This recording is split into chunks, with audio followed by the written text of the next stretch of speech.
And we're taught at a young age, rather than developing qualities, a lot of the qualities that we would like to develop or that are good to develop, we're actually taught to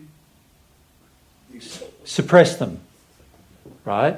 And so in that process, we're suppressing this beautiful quality. Faith is a beautiful quality to develop, desire, and a part of faith is passion, hunger for the future, things like that, all part of faith.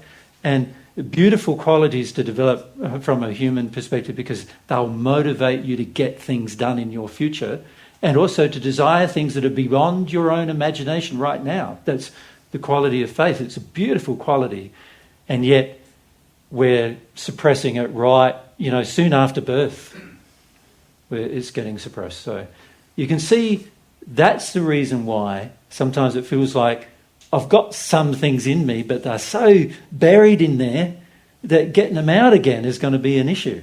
Getting them out again is going to be difficult, and this is why we need to have tomorrow talk, because we want to talk about how to get them out. How do I connect to them, get them out, and also how do I just give up the fear that I have that stops me from getting them out.